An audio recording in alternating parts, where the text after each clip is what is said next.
of me! You lost. He's collecting cars outside. Let go of me! What are you doing? You're coming with us. Don't make this harder. No! Get away! You had nerve that night. Where is it now? That wasn't me. That was my twin sister. Just shut up! Stop playing now! The black SUV pulled up outside Gemma Holloway's bakery at 6:14 in the morning. The sun hadn't come up yet.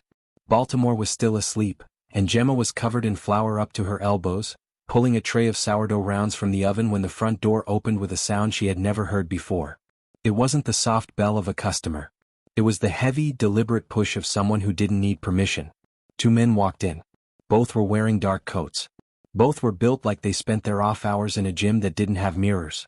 The first one looked around the small bakery like he was memorizing the exits. The second one looked directly at Gemma and said 4 words that made absolutely no sense to her. You lost. He's collecting. Gemma stood behind the counter with a tray of bread still in her oven mitts. She stared at them. She said she didn't know what they were talking about. She said it again louder when the first man stepped behind the counter and took her arm. She pulled away. She threw the oven mitts at him. She kicked the side of the display case and the glass rattled hard enough to crack in the corner. The second man didn't flinch. He just picked up one of the fresh rolls from the counter, broke it in half and waited. When she was done fighting, he said it again. You lost. He's collecting. Cars outside.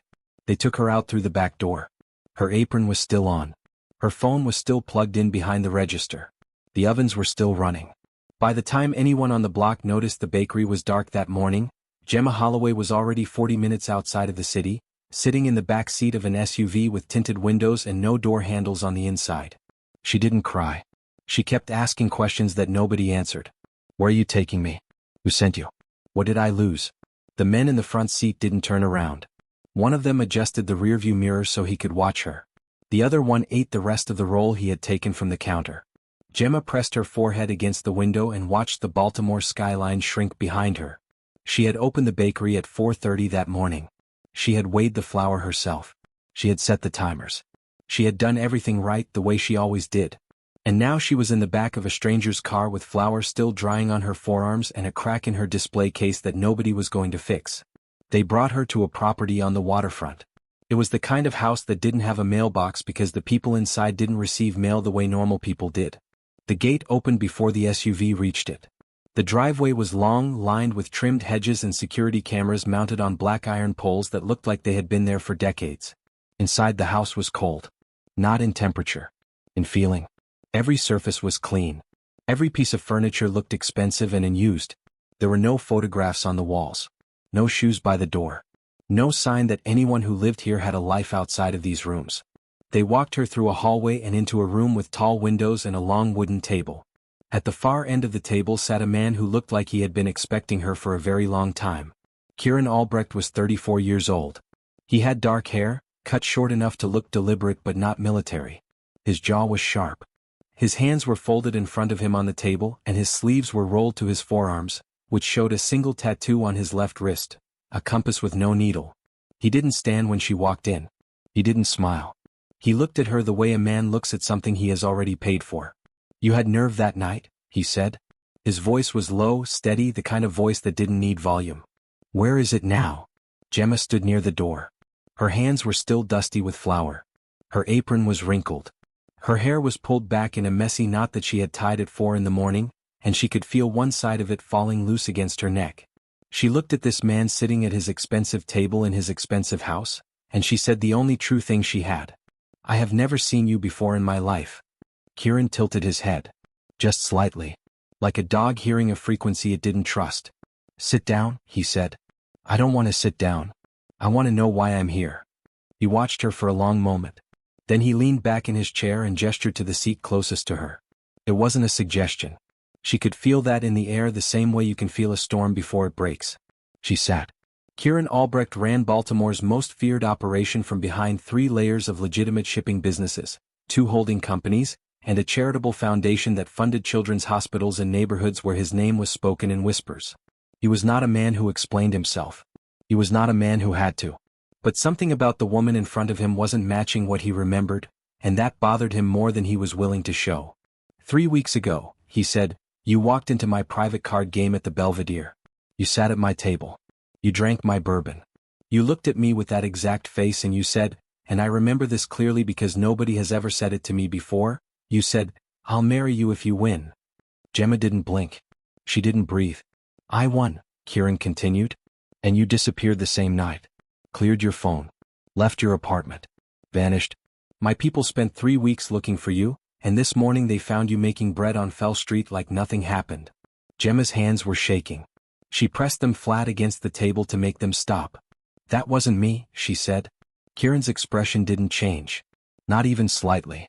That was my sister. Bridget Holloway was everything Gemma was not. Where Gemma woke up at 4:30 to weigh flour, Bridget woke up at noon and didn't weigh anything except her options. Where Gemma saved every dollar toward buying the bakery she worked in, Bridget spent money she didn't have on dresses she wore once and drinks she bought for strangers. Where Gemma planned and measured and followed through, Bridget improvised. She walked into rooms like she had been invited even when she hadn't. She laughed louder than everyone else. She made men feel like they were the only person alive, and she did it so naturally that most of them didn't realize she was already looking at the next one. Bridget was a charmer. A real one. The kind that didn't need training because the instinct was built in. She could read a room in 10 seconds and become whoever that room needed her to be. She had talked her way out of 2 evictions, a car repossession, and a court date for check fraud. She had once convinced a restaurant manager in the Inner Harbor that she was a food critic from New York, and he comped her entire table. She was also Gemma's identical twin. Same face. Same height. Same dark brown eyes. Same mole below the left ear. If you didn't know them, you would never be able to tell them apart. If you did know them, you could tell in 30 seconds. Because Bridget moved through the world like it owed her something, and Gemma moved through the world like she was trying not to bother it. They hadn't spoken in 5 months. The last time was a phone call at 11 p.m. on a Tuesday. Bridget needed $600. Gemma said no. Bridget said something about loyalty and blood and how Gemma always thought she was better. Gemma hung up.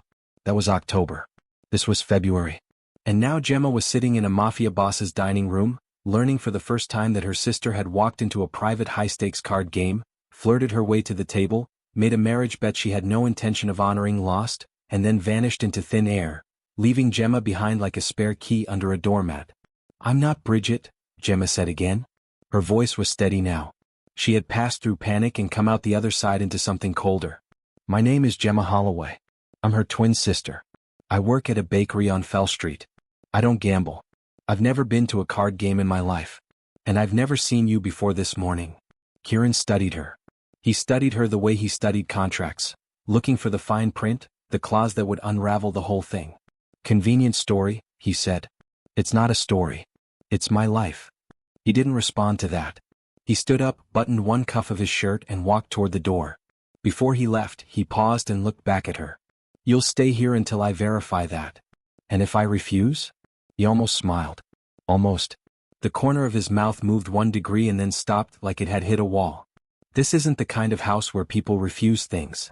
The door closed behind him. Gemma was alone in a room that smelled like cedar and old money. She pressed her palms against the table again. The flour on her hands had dried into a thin film, and tiny white flakes fell onto the dark wood like snow on asphalt. She was going to kill Bridget. If she ever saw her again, she was going to kill her. The housekeeper arrived 40 minutes later. Her name was Mrs. Adler, and she was somewhere in her early 60s with silver hair pulled into a bun so tight it looked structural. She wore a gray dress, low black shoes, and an expression that suggested she had seen everything this house had to offer and decided long ago that none of it was worth being impressed by. She walked Gemma through the estate without any pleasantries. This is the kitchen. This is the second floor. This is your room. There are clothes in the closet that should fit. Breakfast is at 7. Dinner is at 7. Lunch is whatever you find. Gemma followed her, still in her flour-dusted apron, still trying to process the fact that she had been kidnapped before sunrise because her twin sister had bet herself in a card game. Am I allowed to leave? Gemma asked. Mrs. Adler stopped walking. She turned around slowly. She looked at Gemma with an expression that was halfway between pity and amusement. The last person who asked that question is still here, Mrs. Adler said. That was 11 years ago. She paused. She's me. Gemma stared at her. Mrs. Adler turned back around and kept walking. Your towels are on the shelf above the sink. Don't use the ones with the gold trim. Those are for Mr. Albrecht's guests. What am I? Gemma asked. Mrs. Adler didn't answer that. She just opened the bedroom door, gestured inside, and walked away down the hallway with her low black shoes making no sound at all on the hardwood floor. The room was large. It had a window that overlooked the waterfront, a bed with white sheets pulled so tight they looked ironed onto the mattress, and a closet full of women's clothes that were not Gemma's size, not Gemma's style, and probably not purchased with Gemma in mind. She opened a drawer and found 3 silk nightgowns still in their packaging. She closed the drawer. She sat on the edge of the bed. She pulled her phone from her apron pocket. They hadn't taken it, which surprised her, and called Bridget's number. It went straight to a disconnected tone. Not voicemail. Disconnected. The number no longer existed. She tried it again. Same result. She sat there for a long time, holding her dead phone against her ear, listening to that flat electronic tone like it was the last sound her sister would ever leave behind. The first 3 days were the strangest of Gemma's life. Nobody hurt her. Nobody threatened her. Nobody even raised their voice. But nobody told her she could leave either. She existed in a space that was somewhere between guest and prisoner, and the walls of that space were invisible but absolute. Kieran was verifying her story. That was what Nolan Beck told her on the second morning. Nolan was Kieran's right hand, mid-30s, broad shoulders, a face that looked like it had been rearranged once or twice in bar fights that he probably won. He was the opposite of Kieran in almost every way. Where Kieran was controlled and silent, Nolan was casual and direct. He sat across from Gemma at the kitchen counter on day 2 and told her plainly that it would take time to confirm she wasn't Bridget. Records, phone history, employment verification, witness interviews. He's thorough, Nolan said, drinking coffee from a mug that said world's okayest employee, which felt intentionally absurd in a house like this. I'm a baker, Gemma said. I have pay stubs. I have a lease. I've been at the same address for 3 years. Nolan shrugged. Your sister had an apartment too. She had a whole life that she packed up in 4 hours. Kieran doesn't trust what looks stable. So what does he trust? Nolan looked at her like she had asked the most obvious question in the world. Nothing. Gemma didn't push. She went to the kitchen instead. She had found the kitchen on the first night. It was enormous, commercial-grade appliances, marble counters, a pantry the size of her entire apartment. It was also empty. Not of food but of life. The spice rack was alphabetized but half the bottles had never been opened. The pans hung from a ceiling rack in perfect order. Nobody cooked here. This was a kitchen designed to be looked at, not used. Gemma used it anyway. She woke at 5 the next morning, the same way she had woken at 5 every morning for the last 4 years. Her body didn't know it had been kidnapped. Her body knew it was time to bake. So she went downstairs in bare feet and one of the silk nightgowns she had sworn she wouldn't wear, and she started making bread. She found flour in the pantry. She found yeast in the back of a refrigerator that was mostly stocked with expensive things in glass containers. She found butter, sugar, eggs, and a bag of walnuts that someone had bought and forgotten about. By 6:30, the kitchen smelled like a place where someone actually lived. Mrs. Adler appeared at 7. She stood in the doorway for a full 30 seconds just watching. Then she walked to the counter, picked up one of the rolls Gemma had made, tore it open, and ate half of it standing up. You made these? Mrs. Adler asked. Gemma nodded. Mrs. Adler ate the other half. She didn't say anything else. She just picked up a second roll and took it with her down the hallway. That became the routine. Every morning Gemma baked. She didn't ask permission. She didn't announce it. She just did the one thing she knew how to do in a world that had suddenly stopped making any sense. She made sourdough. She made cinnamon rolls. She made a walnut loaf that Mrs. Adler ate 3 slices of without speaking a word. Kieran noticed. Of course he did. He noticed everything. On the 3rd morning he walked past the kitchen and stopped. He stood in the hallway just outside the door where Gemma couldn't see him. He stayed there for almost a minute, breathing in the smell of fresh bread, and then he walked away. Nolan saw him do it. He didn't say anything.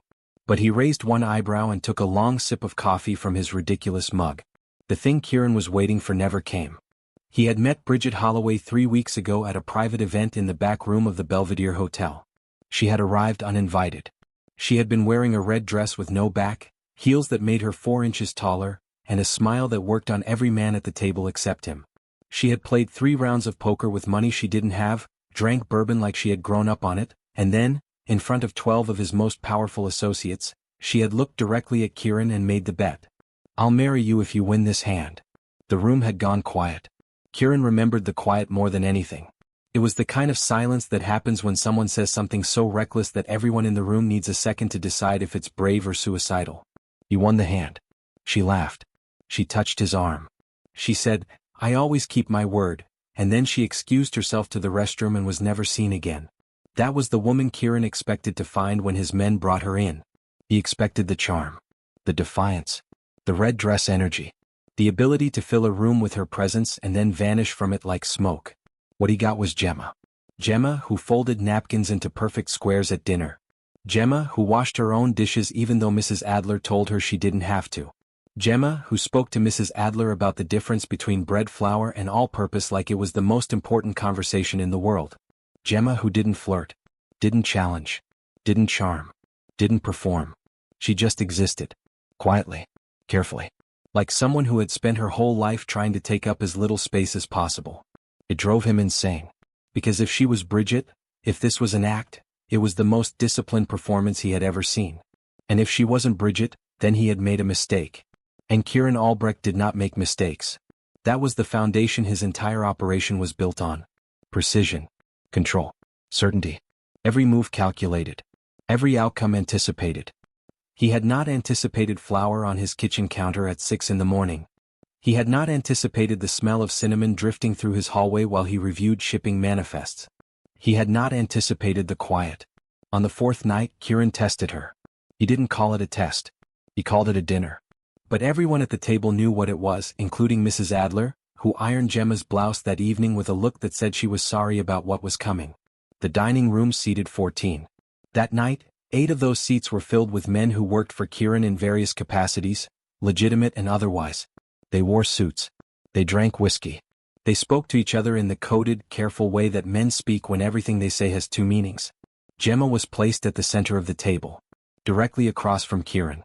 She was wearing a navy blouse and dark pants from the closet upstairs, neither of which she had chosen. Mrs. Adler had laid them out that afternoon without comment.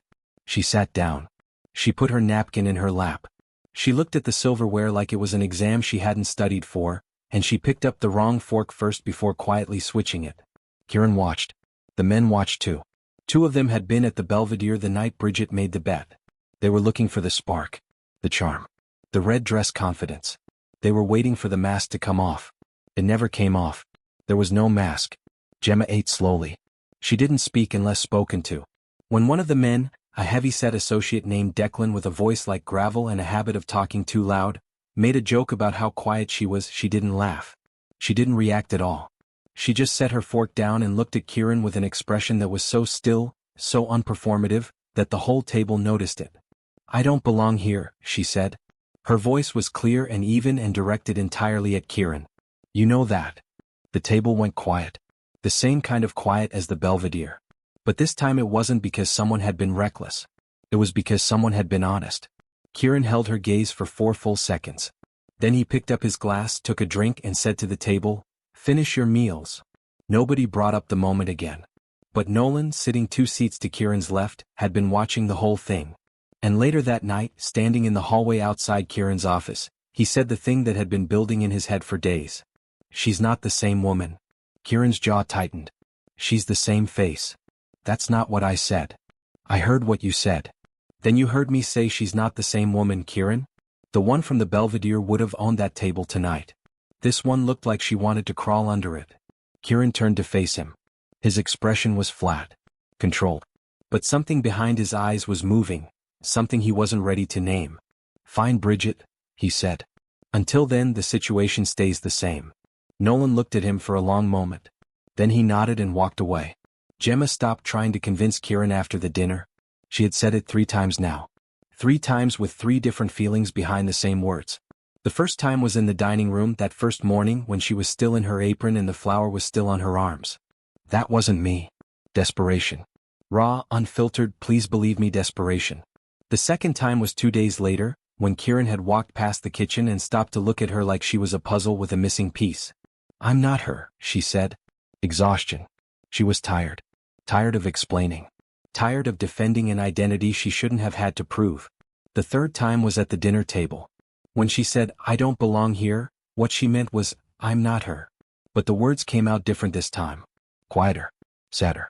Like she had stopped trying to convince him and started trying to convince herself that it mattered. That being Gemma instead of Bridget was a distinction the world cared about. Because right now, sitting in this house that smelled like cedar and wealth and silence, it didn't feel like it mattered at all. She was the quiet twin. The responsible one. The one who stayed. And staying was all she had ever done. Stayed in Baltimore when Bridget left, stayed at the bakery when the neighborhood changed, stayed on the phone when Bridget called drunk at midnight needing money or sympathy or both. She stayed, and Bridget left, and somehow Bridget's leaving was the thing that had more power than Gemma's staying ever did. Because Bridget left a bet behind. Bridget left a promise behind. Bridget left a man behind who was powerful enough to send two men in a black SUV at 6:14 in the morning to collect on it. And Gemma was the one sitting in the collection room. On the 5th day, Gemma found the pendant. She was getting dressed in the morning when she reached for the thin silver chain she always wore around her neck. It was there, the same way it had been there every day for 11 years. A half-moon pendant, cracked down the center, hanging on a chain so delicate it looked like it would break if she breathed too hard. Her mother had given them the set, one half for Gemma, one half for Bridget, 2 weeks before she died. Ovarian cancer. Quick and merciless. Their mother had been a seamstress in Highlandtown, a woman who measured everything twice and cut once, who kept her thread organized by color and her emotions organized by priority. She was practical. She was steady. She was the reason Gemma was the way she was. The pendants were the one sentimental thing their mother ever bought. Two halves of the same moon. She told the girls it meant they would always be connected no matter how far apart they were. Bridget had worn hers for about 6 months before it ended up in a junk drawer somewhere. Gemma never took hers off. She held it now, standing in front of the window that overlooked the waterfront. The cracked edge pressed into her thumb. The silver was warm from her skin. Somewhere out there, Bridget was wearing the other half. Or she wasn't. Probably she had sold it. Probably she had lost it in one of the 7 apartments she had moved through in the last 3 years. Probably it was in a pawn shop in Atlantic City or a gutter in Philadelphia or the bottom of someone else's drawer. Gemma closed her hand around her half and went downstairs to bake. Days 6 through 9 passed in a rhythm that Gemma hadn't asked for but had somehow fallen into. She woke at 5. She baked. Mrs. Adler appeared at 7 and ate whatever Gemma had made without ever once saying thank you or please or this is good. She just ate it. That was enough. Gemma understood women like Mrs. Adler. Her mother had been one. The kind of woman who showed love by showing up, not by saying it. Nolan came and went. He was running searches on Bridget. Phone records, credit card activity, known associates. He told Gemma this openly because he seemed to have decided, without Kieran's permission, that she deserved to know. Your sister's good at disappearing, Nolan said on day 7, sitting at the kitchen counter while Gemma kneaded dough. She's had practice, Gemma said. She changed her number. Cleared the apartment. Left Baltimore within 48 hours of the card game. No forwarding address. No active cards. She went dark. Gemma pressed the heels of her hands into the dough. Hard. Harder than necessary. The counter shook slightly. That sounds like Bridget. Nolan tilted his head. You're not surprised. I'm not surprised she ran. I'm surprised she left me behind. She paused. Then she corrected herself. Actually, I'm not surprised about that either. Nolan was quiet for a moment. He looked at her, really looked, and she could tell he was comparing what he saw to whatever file he had been building in his head. For what it's worth, he said, I believe you. Gemma looked up from the dough. Does that matter? Not yet, he said honestly. But it might. Kieran was spending more time in the hallways. He didn't visit the kitchen. He didn't sit with Gemma. He didn't ask her questions or continue the interrogation from the first morning. But he was there. She could feel it. The way you can feel someone watching you from a distance even when you can't see them. He passed the kitchen every morning between 6:15 and 6:30. She knew because she could hear his footsteps, always even, always measured, always stopping for exactly 2 or 3 seconds outside the doorway before continuing down the hall. He never came in. He just paused, breathed, and walked away. She left a plate of bread on the counter one morning. Not for him specifically. Just out. The way you leave things out in a shared space. The plate was gone by the time she came back to clean up. She didn't ask who took it. On the 8th day, she found a small note on the counter where the plate had been. 2 words in handwriting that was sharp and angular and precise. Less sugar. She stared at the note for a long time. Then she folded it and put it in her apron pocket and made the next batch with less sugar. The plate came back empty the next morning. No note this time. Just a clean plate. She was feeding a man who had kidnapped her. She knew how that looked. She knew how it sounded. But baking was the only language she had in this house, and it was the only conversation he seemed willing to have. The thing about Kieran Albrecht was that he had been right about almost everything in his life. He was right about the shipping business. He was right about the men he trusted and the men he cut loose. He was right about the real estate investments that tripled in value and the political connections that kept his name out of courtrooms. He was right about his mother's illness before the doctors confirmed it. He was right about his brother's betrayal before anyone else saw it coming.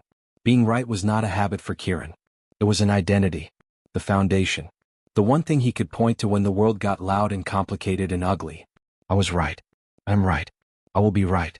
And now, on the 9th night, sitting alone in his office at 1 a.m., watching security footage from the Belvedere on his laptop for the 4th time, he was beginning to understand that he might be wrong.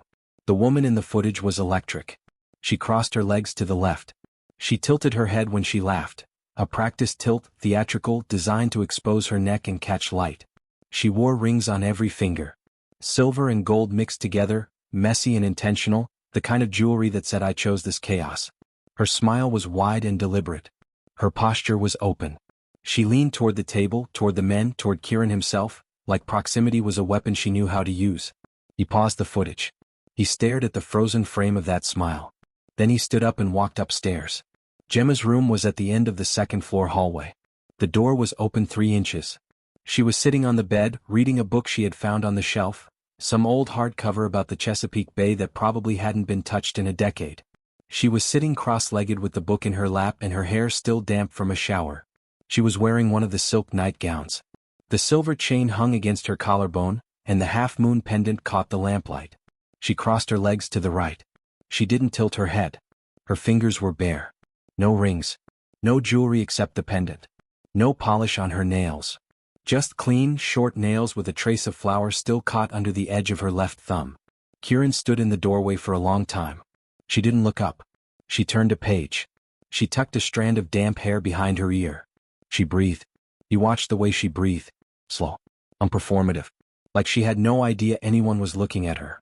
Like she had never in her life arranged herself for someone else's benefit. He turned and walked away.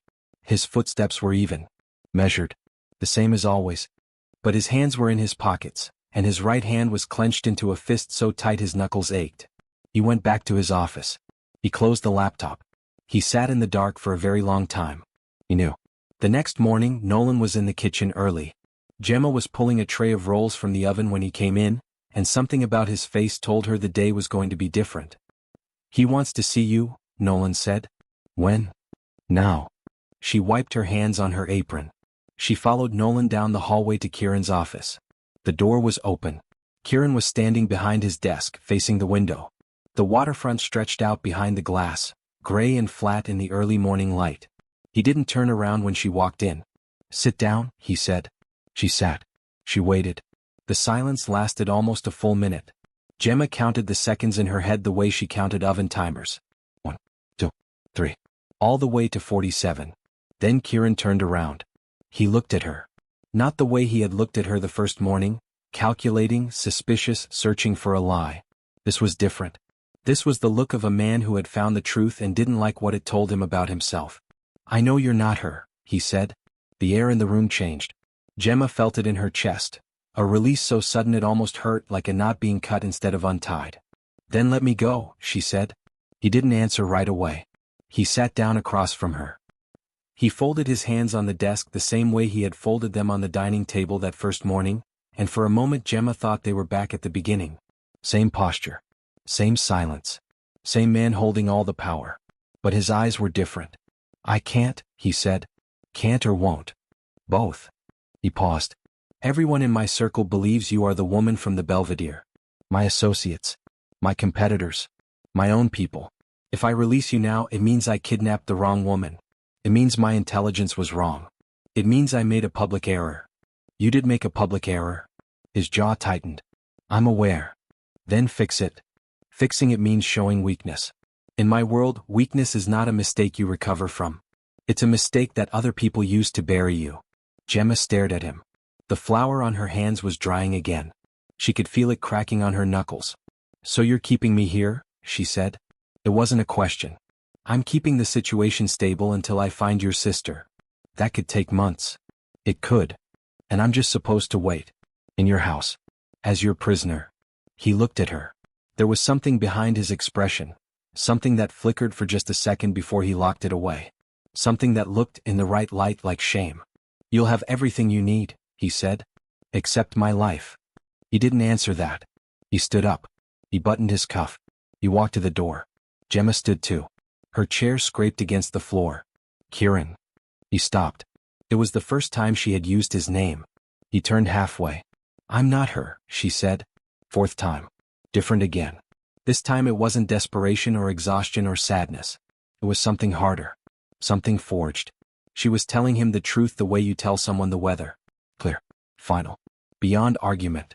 You're not her, he repeated. Quietly. Like he was saying it to himself. Then he walked out. She heard it that night. She was in the hallway walking back to her room after washing her dishes. She always washed her own dishes, no matter how many times Mrs. Adler told her to leave them, when she heard Kieran's voice through his office door. It was closed but not all the way. An inch of light spilled into the dark hallway. Find the sister, he was saying. His voice was flat, cold. The version of him that she heard in this tone was the version the rest of the world knew. The one that made rooms go quiet. Until then she stays. She stayed. She pressed her back against the wall. She held her breath. She heard Nolan's voice. Quieter. Harder to catch. You believe her though. Pause. A long one. What I believe doesn't change what my people saw. Your people saw the wrong woman. Then find the right one. Footsteps. Nolan leaving. Gemma pressed herself tighter against the wall as the office door opened wider and Nolan stepped out. He turned left toward the stairs and didn't see her standing in the shadows to the right. The door stayed open. The light from the office cut across the hallway floor like a blade. Gemma stood there in the dark and understood something clearly for the first time since the morning they took her from the bakery. He knew the truth. He believed her. And he was keeping her anyway. She walked back to her room. She closed the door. She sat on the edge of the bed and pressed the half-moon pendant between her fingers until the cracked edge left a mark on her thumb. Somewhere out there, her twin sister was living a life she had chosen. Free. Unaccountable. Uncontactable. Bridget had made a bet, lost it and walked away clean, the way she always did. The way she had walked away from their mother's hospital room. The way she had walked away from every lease, every job, every relationship, every version of responsibility that tried to hold her in place. And Gemma was here. In a stranger's house. Being held accountable for a promise she never made, by a man who knew she didn't make it, in a world she had never asked to enter. She lay down on the bed. She didn't pull the covers over herself. She just lay there, fully dressed, staring at the ceiling, holding the pendant, listening to the silence of a house that had swallowed her whole. Outside, the Baltimore waterfront was black and still. Somewhere in the house, a light turned off. Then another. Then another. And Gemma Holloway, who had never gambled anything in her life, was left holding a debt that wasn't hers, in a game she didn't know how to play, waiting for a sister who was never coming back. The house changed after that night. It wasn't anything visible. The furniture stayed in place. The hallways still smelled like cedar. Mrs. Adler still ironed everything and appeared at 7 like clockwork. But something had shifted between the walls, something heavy and unspoken, and everyone in the house could feel it. Kieran stopped walking past the kitchen in the mornings. He stopped pausing outside the doorway. He stopped leaving his office at all during the hours when Gemma was downstairs. He rerouted himself through the house like she was a room he couldn't enter, and the absence of him was louder than his presence had ever been. Gemma noticed. She noticed the way you notice a sound that stops, not right away but slowly, like your ears adjusting to a silence that wasn't there before. The hallway outside the kitchen stayed empty. The plate she left on the counter stayed full. The bread she baked sat untouched until Mrs. Adler wrapped it in cloth and put it away without comment. He was avoiding her. Not because he didn't believe her anymore.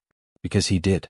And believing her meant he had taken an innocent woman from her life, held her for over a week, and was still holding her for reasons that had nothing to do with justice and everything to do with pride.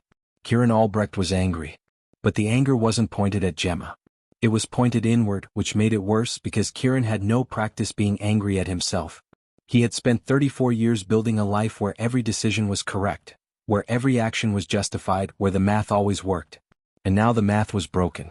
He had kidnapped a baker from Fell Street because her twin sister had worn a red dress and made a bet she never intended to keep, and instead of fixing the mistake the moment he discovered it, he had doubled down because releasing her meant telling his people he had been fooled.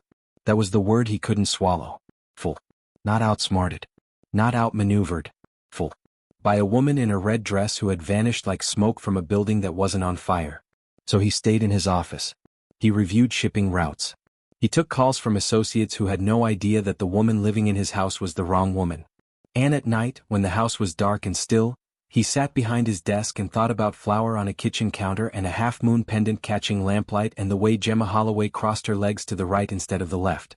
Mrs. Adler brought Gemma tea on the 11th night. She didn't knock. She just opened the door, walked in, set the cup on the nightstand and sat down in the chair by the window. She didn't say anything. She folded her hands in her lap and looked out at the waterfront like she had come to watch the water, not to check on a kidnapped woman. Gemma was sitting on the bed with her knees pulled to her chest. She had been staring at her phone, scrolling through old texts from Bridget that were now just words on a screen connected to a number that no longer existed. The last message Bridget had sent her, 5 months ago, was 3 lines long. You always act like you're better than me. You're not. You're just more boring. She had read it 40 times since being brought to this house. Each time it hit differently. The first few times it made her angry. Then sad. Then numb. Now it just made her tired because the truth was that Bridget wasn't entirely wrong. Gemma was more boring.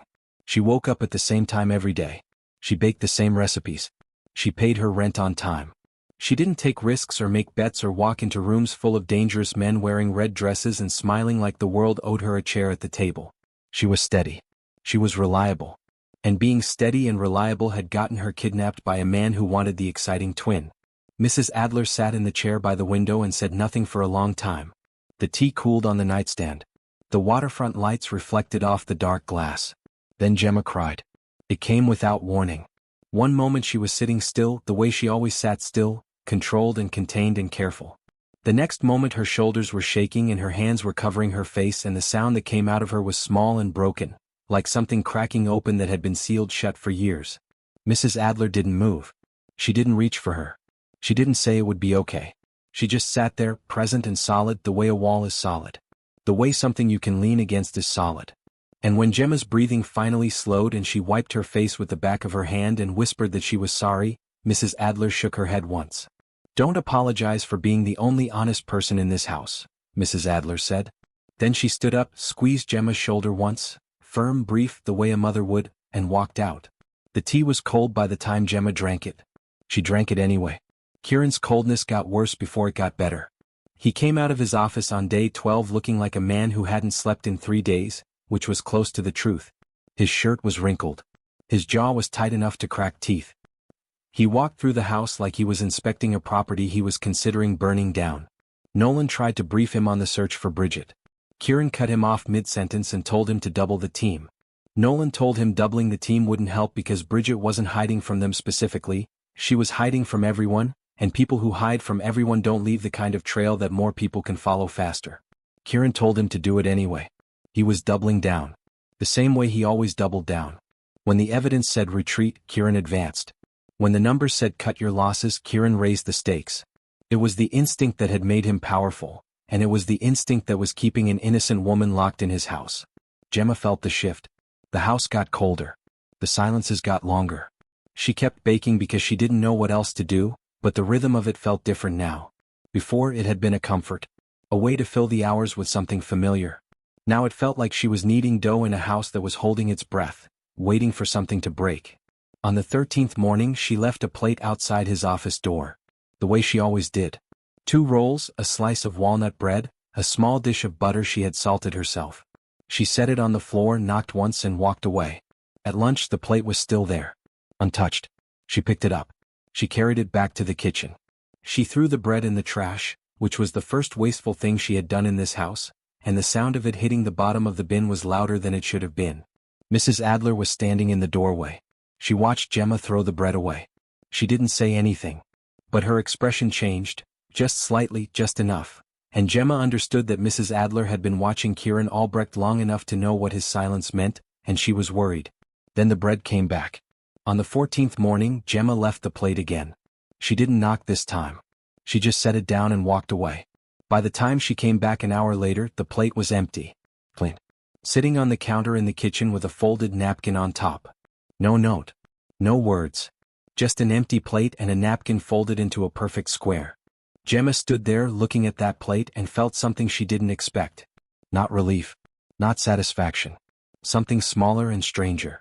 The feeling of being heard by someone who had stopped talking. The next morning the plate came back with a note. Same sharp handwriting. Same angular letters. The walnut bread is better than the rolls. She made walnut bread the next day. And the day after that. And the day after that. On the 17th morning she came downstairs and found Kieran already in the kitchen. He was standing by the counter with a cup of coffee, wearing a dark shirt with the sleeves rolled up, reading something on his phone. He looked up when she walked in. He didn't say good morning. He didn't explain why he was there after almost a week of avoiding her like she was a fire he couldn't afford to touch. He just looked at her. And she looked at him. And the kitchen was very quiet and very still, and the early morning light was coming through the windows, and the space between them was about 6 feet, which felt like nothing and everything at the same time. You're in my kitchen, Gemma said. He raised an eyebrow. It's my kitchen. Not at 5 in the morning, it isn't. Something crossed his face. Not a smile. But the muscles around his mouth shifted, and for a fraction of a second he looked like a man who had forgotten how to do something and was being reminded of it against his will. He picked up his coffee. He walked toward the door. As he passed her, he paused. Close enough that she could smell the coffee on his breath and the soap on his skin. Close enough that the air between them felt like it had weight. The walnut bread, he said, could use a little more butter. Then he was gone. And Gemma was standing alone in the kitchen with her heart beating in a place she didn't expect, which was somewhere between her chest and her throat, and her hands were shaking the same way they had shaken the first morning, except this time it wasn't fear. The storm hit Baltimore on a Tuesday night. It came in fast from the Chesapeake, the kind of storm that turned the waterfront into a gray wall of rain and wind and knocked the power out in half the city within an hour. The estate lost electricity at 9:47 p.m. Gemma knew the exact time because she had been watching the clock on the nightstand when it went dark. She found a candle in the bathroom cabinet. She lit it with a match from a box that Mrs. Adler kept in the kitchen drawer. She carried it into the hallway because her room felt too small and too dark and too quiet and she needed to move. The hallway was long and shadowed.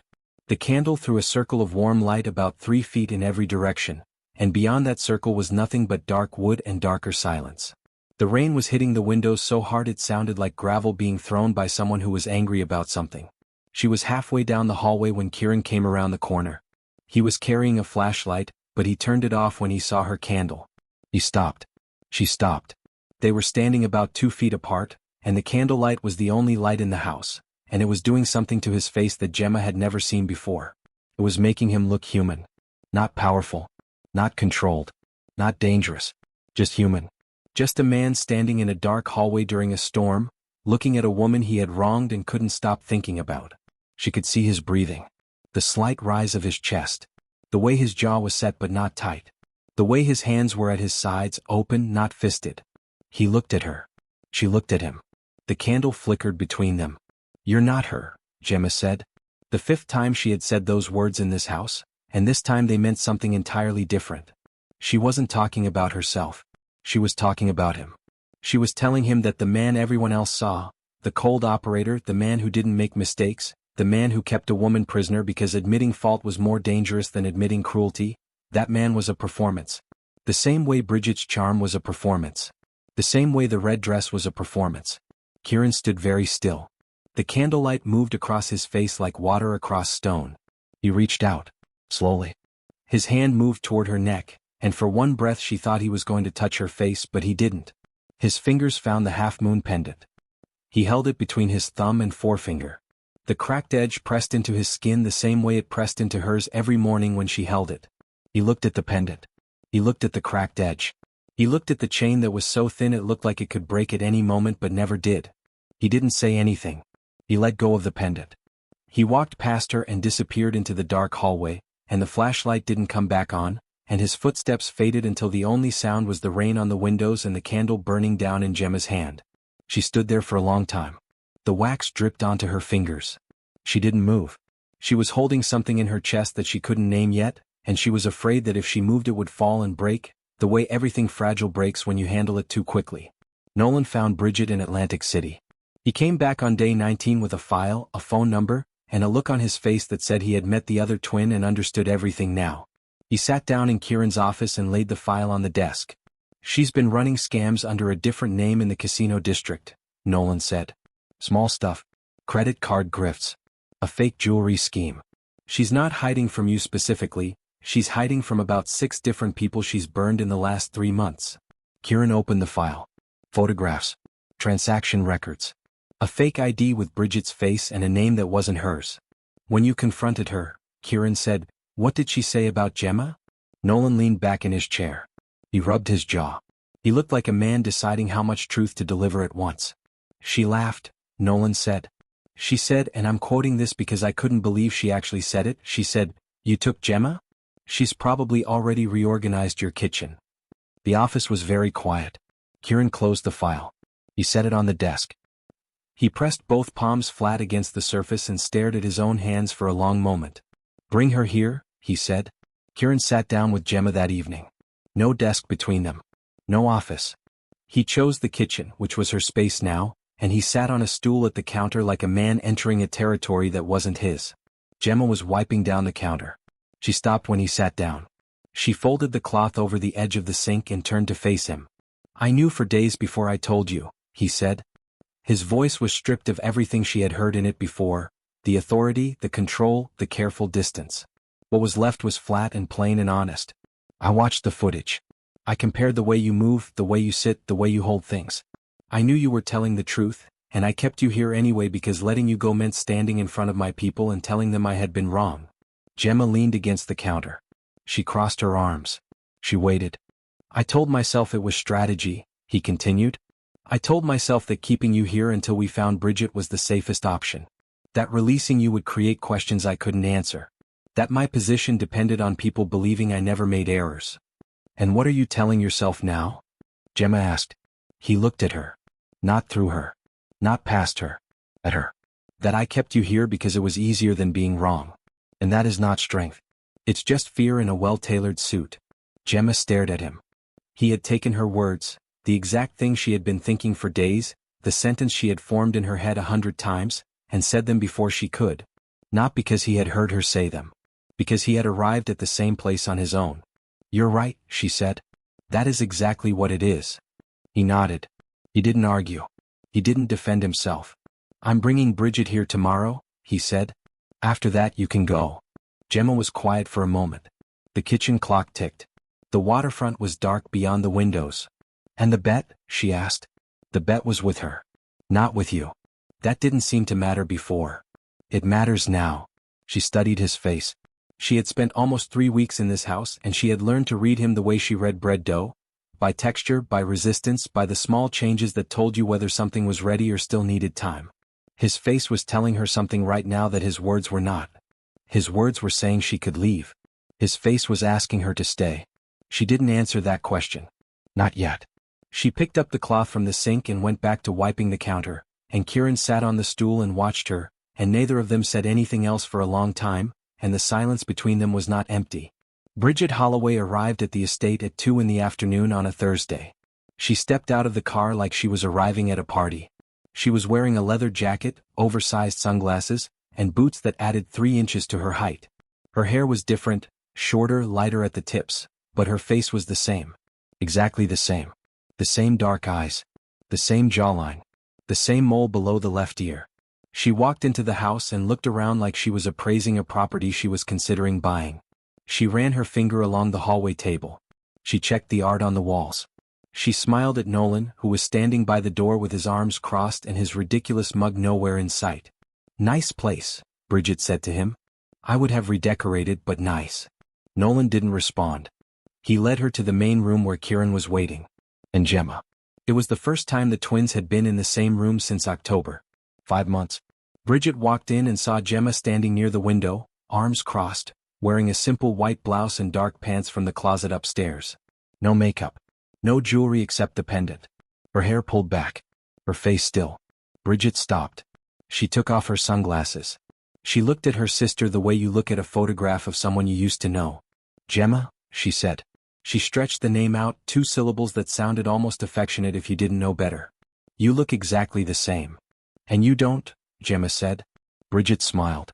It was the smile from the Belvedere footage, wide, practiced, designed to charm. But Gemma had seen that smile 1,000 times growing up. She had watched Bridget use it on teachers, landlords, boyfriends, cashiers, police officers, and their own mother. It didn't work on her. It had never worked on her. Kieran was standing on the other side of the room. He watched the twins face each other. Two identical faces. Two completely different people. He could see it now so clearly that it shocked him, how he had ever confused them. Bridget moved through the room like she owned it. She spread her presence out like perfume, filling every corner, demanding attention from every angle. She looked at the furniture like it amused her. She looked at Nolan like he was a challenge she hadn't decided whether to accept. Gemma stood by the window. Arms crossed. Quiet. Still. Taking up the exact amount of space she needed and not 1 inch more. Bridget turned to Kieran. She looked him up and down the way she probably looked at every powerful man she had ever met. Measuring, calculating, deciding what she could take. So, Bridget said, I hear I owe you a wedding. Kieran didn't react. He was watching Gemma. Bridget noticed. Her smile didn't falter, but her eyes changed. Just for 1 second. A flicker of something she wasn't used to feeling. The realization that she had walked into a room and was not the most interesting woman in it. I'll honor the bet, Bridget continued, recovering smoothly. She sat down on the arm of a chair, crossed her legs to the left and tilted her head. I said I'd marry you if you won. You won. Here I am. We can do this quietly, make it official, keep everyone happy. Your people get what they expected. I get a very comfortable life. Everybody wins. She said it like she was pitching a business deal. Easy. Logical. Clean. Kieran looked at Bridget. He looked at the red lipstick and the leather jacket and the tilted head and the smile that worked on every man at the Belvedere table. He looked at the rings on her fingers, silver and gold mixed together just like the footage. He looked at the confidence, the performance, the charm. Then he looked at Gemma. Gemma, who was standing near the window with the afternoon light behind her. Gemma, who had flour under her fingernails and a half-moon pendant on a chain so thin it looked like faith. Gemma, who had been wrongfully taken from her life and had responded by baking bread every morning at 5 a.m. because that was who she was, and she didn't know how to be anyone else, and she had never once tried. The bet's off, Kieran said. The room went still. Nolan, standing by the door, exhaled quietly through his nose. Mrs. Adler, who had appeared in the hallway without anyone noticing, pressed her lips together and looked at the floor. Bridget blinked. For the first time since walking through the door, her mask slipped. Just for a second. Just long enough to see the confusion underneath. Excuse me? Bridget said. The bet is off, Kieran repeated. There is no deal. There is no marriage. The game at the Belvedere is finished and you don't owe me anything. Bridget stared at him. She opened her mouth to speak, and for the first time in perhaps her entire adult life, she couldn't find the right words. She looked at Gemma. She looked back at Kieran. She looked at the space between them, which was 12 feet of hardwood floor and 3 weeks of something she didn't understand. Kieran walked across the room. He walked past Bridget without looking at her. He walked to the head of the table. His seat, the seat where he sat during every dinner, every meeting, every negotiation, the seat that represented his authority in his own house, and he pulled the chair out. He looked at Gemma. This is where you sit, he said. 5 words. No explanation. No performance. No grand speech about feelings or choices or what she meant to him. Just a chair pulled out at the head of his own table, offered to a woman who baked walnut bread at 5 in the morning and had never once asked him for anything. The room held its breath. Bridget was staring. Nolan was staring. Mrs. Adler, in the hallway, had stopped pretending she wasn't watching. Gemma looked at the chair. She looked at Kieran. She looked at her sister, who for once in her life had absolutely nothing to say. Bridget was standing in the middle of the room with her leather jacket and her red lipstick and her charm, and none of it was worth anything right now, and she knew it. Her hands were at her sides. Her smile was gone. She looked for the first time like the younger twin.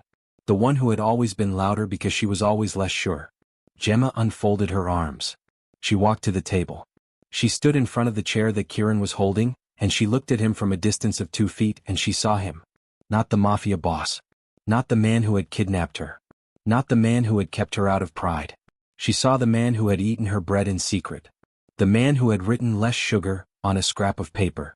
The man who had held her pendant in a dark hallway during a storm and let go without saying a word. She sat down. The chair was heavy, solid, made of dark wood that had probably been in this house for decades. She put her hands on the table. Her palms were clean for once. No flour. No dough. Just her own skin against the wood. Kieran released the chair. He stood beside her. He didn't sit. He just stood there, and the position was deliberate. He was standing, she was sitting, and for the first time in their entire dynamic, she was the one in the seat of power. Bridget picked up her sunglasses from the table. She put them on. She looked at Gemma one more time, and something passed between them. Not forgiveness, not understanding, but a recognition. An acknowledgement that they had spent their entire lives as two halves of the same face, and they would spend the rest of their lives as two completely different people. Bridget walked out of the room without saying goodbye. Her boots clicked on the hardwood. The front door opened and closed. A car engine started. Nolan looked at Kieran. Kieran looked at Gemma. Mrs. Adler went back to the kitchen. 3 days later. Early morning. The sun wasn't up yet.